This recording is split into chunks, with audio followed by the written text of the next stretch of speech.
Rebondissement spectaculaire, les clans Gon Coulibaly et Ahmed Bakayoko se battent pour le retour de Guillaume Soro en Côte d'Ivoire.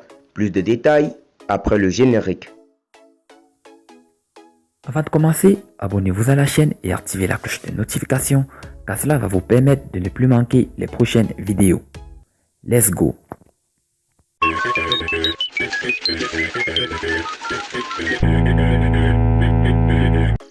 Guillaume Soro bientôt en Côte d'Ivoire. Selon le Corbeau, depuis l'annonce de la non-candidature du président Ouattara, la politique nationale prend une accélération invisible à l'œil nu, mais perceptible dans les états-majors des potentiels candidats où c'est le bas total. Ainsi, comme je le disais dans un précédent post que le clan Gon Coulibaly et Ahmed Bakayoko affinaient leur stratégie pour briguer la magistrature suprême, Ahmed Bakayoko, n'ayant pas dit son dernier mot, cette guerre se déporte donc sur les chefs traditionnels.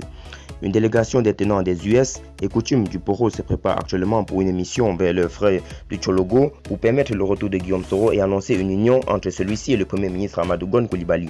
La bataille dans l'ombre de Ahmed Bakayoko et Amadou Gon Coulibaly commence également à avoir des répercussions communautaires. Certaines Koyaka estiment que c'est le tour après la gouvernance de Ouattara. Dans cette ambiance à l'issue incertaine, alors qu'il est sérieusement démarqué par des émissaires du RHDP, le président Guillaume Soro fait l'objet de démarquage par les proches d'Ahmed Bakayoko car ceux-ci pensent que la nouvelle génération dont on parle Ouattara est la plus reconnaissable dans le tandem Guillaume Soro-Ahmed Bakayoko. Chris Yapi, un introduit de haut niveau, était revenu d'ailleurs sur cette information dans une récente publication.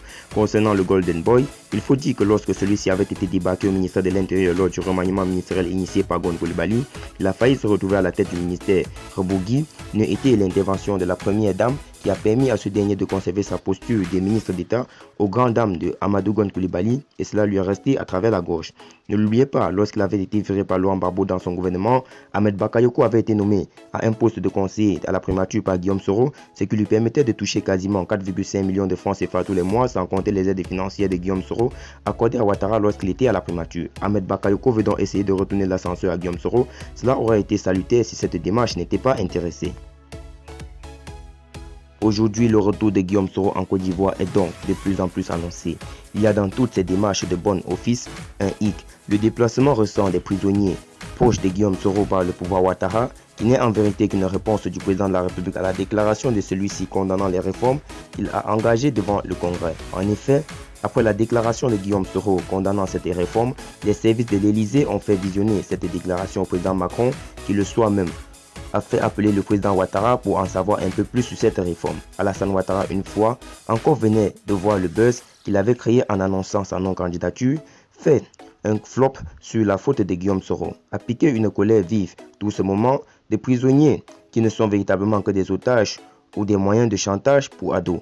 Concernant la rencontre Macron-Soro qui devait avoir lieu en ce début mars a quant à elle été repoussée en raison de l'actualité du coronavirus. Mais toutefois, M. Tomar et Mme Afoussiata Bamba Lamine, M. Touré Massa et d'autres proches de Guillaume Soro continuent d'être reçus dans les bureaux de l'Élysée et de l'Union européenne, ce qui pousse l'Europe à ouvrir grandement les yeux sur la Côte d'Ivoire. Il faut dire que la démission d'Ado est l'une des conséquences de cette puissance de feu diplomatique de Guillaume Soro, mais également de celui du président Henri Konan Bédié, qui bien qu'étant à Abidjan, pilote à distance certains décideurs européens.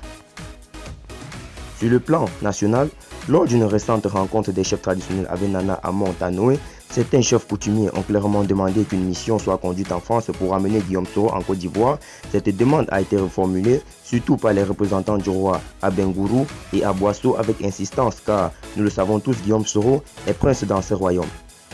Dans ma prochaine publication, je vous ferai part de la bataille pour le contrôle de l'armée par les hommes de Gon Coulibaly et photocopies qui ne veulent plus lisser la main libre à Ahmed Bakayoko car maîtriser le pouvoir c'est aussi maîtriser l'armée, surtout que Guillaume Soro reste le plus populaire auprès des troupes.